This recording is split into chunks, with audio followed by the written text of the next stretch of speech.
YTN라디오 이동의 뉴스 정면 승부 2부 시작합니다. 더불어민주당이 대장동 방지법 처리에 나섰습니다. 당 선대위 상황실장으로 관련 법안을 발의한 진성준 의원 전화 연결하겠습니다. 의원님 안녕하십니까? 네, 안녕하세요. 진성준입니다. 예, 먼저 오늘 이 후보가 일정을 전면 취소했던데 부인 김혜경 씨가 낙상 사고가 있었다. 부상 상태가 좀 어떤지요? 예, 어제 점심부터 건강이 난조를 보였다고 합니다. 예. 오늘 새벽에 구토와 현기증을 일으키고 또 일시적으로 의식이 없어져가지고 쓰러져서 다친다고 하는데 예. 급히 응급실에 가서 봉합 수술을 한 후에 현재는 퇴원을 해서 자택에서 안정 중이라고 합니다. 후보 같이 있겠네요 지금은? 네, 그렇습니다. 예. 심각한 것은 아니라고 듣고는 있습니다만 그렇게 쓰러졌던 원인이 이 구토와 현기증이었다고 하니까 뭔가 큰 이상이 있는 게 아닌가 하는 걱정도 한편으로 됩니다. 예. 그러면 후보는 내일부터는 다시 정상 일정을 소화하는 겁니까? 그러실 거라고 생각합니다만 아직 언제부터 일정을 재개한다라고 하는 소식은 제가 듣지 못하고 있습니다. 예. 알겠습니다. 조금 더 지켜보도록 하고요. 네. 자, 이재명 후보의 대장동 정면 돌파를 위한 부동산 불로소득 환수 법안. 이 처리는 연내에 되는 겁니까? 어떻게 되는 겁니까? 예, 저희 민주당은 연내 정기국회에 처리한다는 그런 방침입니다. 예. 근데 다만 변수가 있어요. 야당 국민의힘의 입장인데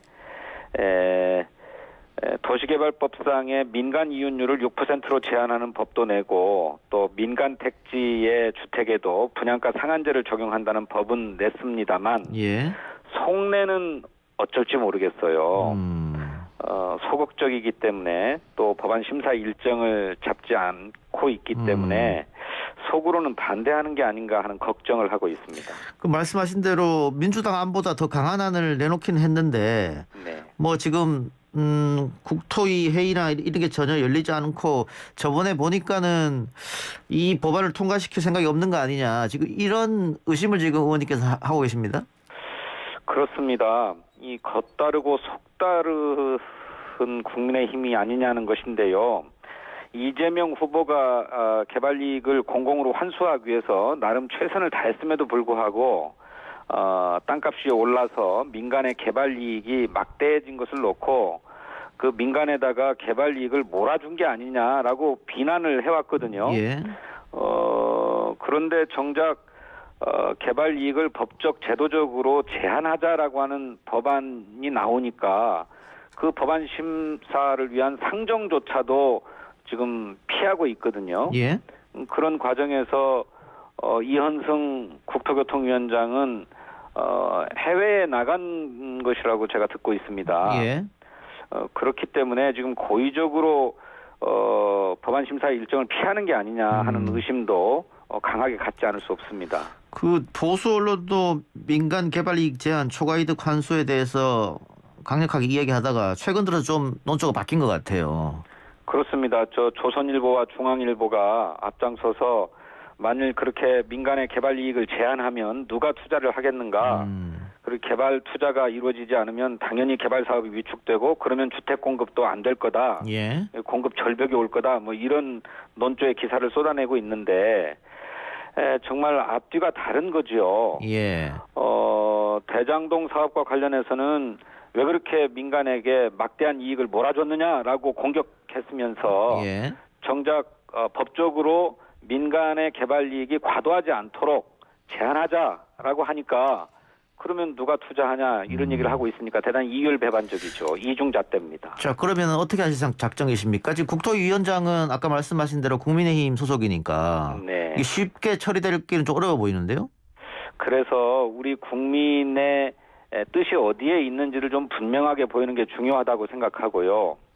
그럼에도 불구하고 그분들이 적어도 겉으로는 도시개발법 개정안도 제 안보다 훨씬 더 센 안을 내고 또 민간 택지 분양가 상한제 적용 법안도 내놓은 만큼 노골적으로 반대하거나 노골적으로 회피할 수는 없을 거라고 생각해요. 예. 그런 점을 잘 설득해서 함께 합의 처리하도록 최선을 다할 생각입니다. 그럼 현 시점에서는 불투명하다 이 말씀이네요. 현재로서는 그렇습니다. 알겠습니다. 유동규 씨에 이어서 김만배, 남욱까지 구속이 된 상황인데 야당에서는 다음 차례는 이재명 후보다. 또 윤석열 후보는 만일 자신이 검찰총장이었다면 이 후보에 대한 배임 범죄가 완결됐을 것이다. 이런 주장하던데 여기서 어떤 대답을 해주시겠습니까? 과거 우리 검찰이 간첩 조작 사건 또 무리한 기소 이런 걸로 없는 죄까지 만들어냈지 않았습니까? 예. 그런 못된 습성을 다시 말씀하는 게 아니냐 하는 생각이 드는데 저는 오히려 반문하고 싶습니다. 윤석열 후보가 검찰총장으로 재직해 있을 때 무혐의였던 당신의 장모나 또 측근 검사가 이제는 유죄 판결을 받고 또 수사까지 받고 있는 것은 어떻게 설명할지 묻고 싶습니다. 검찰총장이었다면 장모나 측근 검사들도 모두 다 지금쯤 범죄가 완결됐지 않았겠습니까? 예. 예, 그런데 정작 당신이 검찰총장으로 있을 때는 그 부분에 대해서 전혀 수사가 이루어지지 않았고 또 무혐의 처리해왔지 않았습니까? 저는 윤석열 총장이 자신의 문제를 되돌아봐야 된다 이렇게 생각합니다. 민주당으로서는 뭐 검찰이 수사를 오래 하고 있지만 지금까지 이재명 후보가 관련됐다는 것은 전혀 나오지 않았으니까 당연히 이재명 후보의 연관성은 없다고 주장하고 싶겠습니다만은 만일 그렇다고 하면 특검을 받아서 이런 의혹들을 완전히 해소하는 게 어떠느냐 이런 주장도 야당에서는 하고 있어요? 예, 그 전혀 배제할 일은 아니라고 생각하는데 예. 문제는 특검에 합의하고 특검이 수사를 해도 대선 전에 수사 결론이 나오기 어렵다는 것입니다. 예. 저희들은 검찰이 속히 수사를 진행해서 빨리 결과를 내놓으라는 겁니다. 예.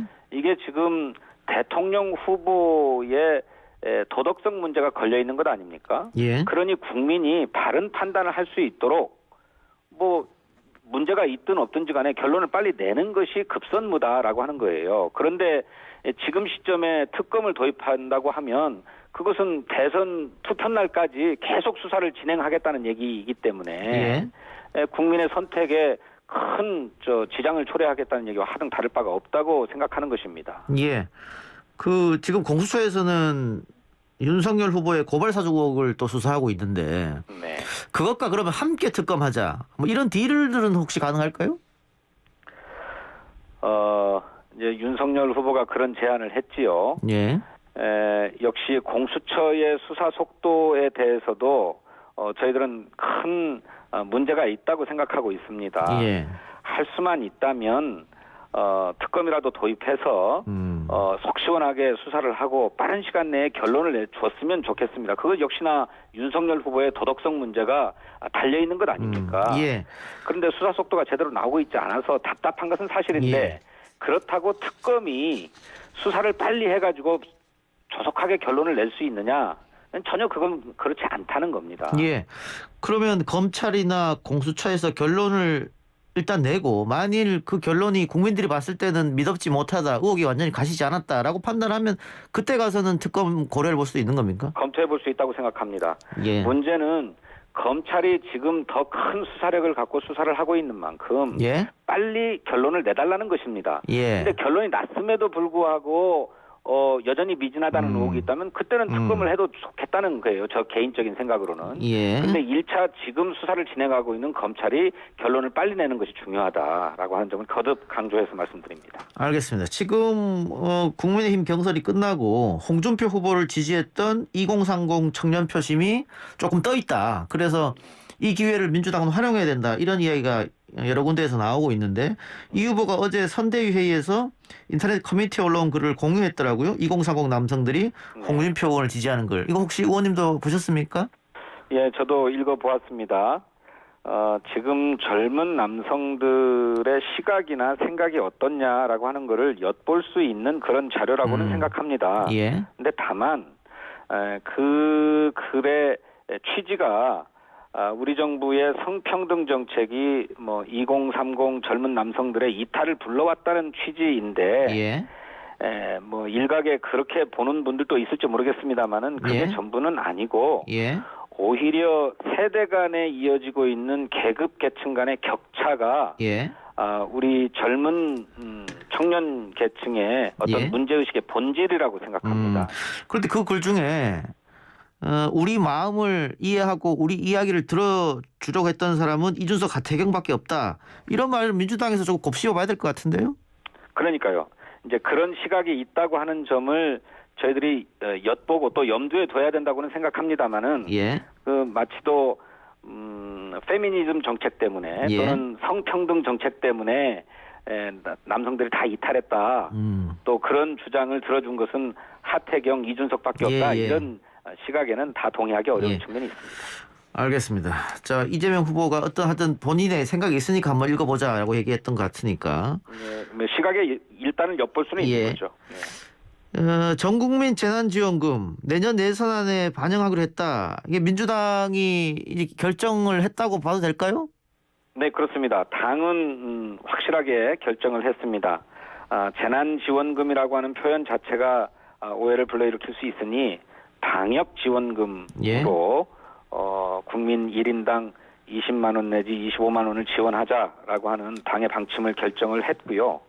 그것은 추가로 국채를 발행하거나 하지 않고 초과세수를 이연시키는 방식으로 내년 예산안에 포함시키자라고 하는 방안까지도 당론으로 정했습니다. 야당은 반대할 텐데 야당의 반대가 그렇다 치고 총리와 기재부가 또 난색을 펴야되는데 이건 어떻게 설득하실 생각이십니까? 예, 이제 정부와의 협의가 아주 또 중요하게 넘어야 될 고비인데 정부도 조금 당에서 전하는 어떤 국민의 목소리 또 당이 진단하고 있는 지금 민생 경제의 현실에 좀 귀 기울여서 들여다봐줬으면 좋겠어요. 예. 지금 거듭 말씀드리지만 국가 부채는 세계 최저 수준인데 반해서 예. 가계 부채는 세계 최고 수준 아닙니까? 예. 그래서 어려운 코로나 상황을 이겨내기 위해서 우리 국민의 가계는 다 빚을 내서 쓰고 있는데 나라 곳간을 꽁꽁 잠가두고 거기에 많은 돈을 쌓아두면 뭐 하겠습니까? 예. 일단 국민부터 살려야 된다. 그리고 지금은 무슨 빚을 크게 내서 국민을 살리자는 것도 아니고 초과로 거칠 세금을 가지고 우리 국민을 지원하자고 하는 것이니까 정부에서도 얼마든지 열어놓고 사고할 수 있는 문제라고 생각합니다. 알겠습니다. 마지막으로 윤석열 후보 쪽에서는 50조 손실보상 이야기를 했습니다. 이건 어떻게 생각하십니까? 얼마 전까지 국가 부채 때문에 15조 전국민 재난지원금은 반대한다고 하지 않았습니까? 예. 그랬던 분이 50조 원을 들여서 손실보상을 하자고 그러니까 정말로 이게 진정성이 있는 얘기인지 어리둥절합니다. 또 현재 내년도 정부 예산안을 심사 중이지 않습니까? 국회에서. 예. 예. 그럼 예산안 심사 과정에서 결정하고 반영하면 될 일인데 당신이 대통령이 되고 나면 하겠다는 거예요. 예. 그것도 좀 이상하지 않습니까? 지금 당장 할 수 있는 일이라면 하자는 것입니다. 예. 알겠습니다. 의원님 오늘 인터뷰 감사합니다. 감사합니다. 지금까지 더불어민주당 진성준 의원이었습니다.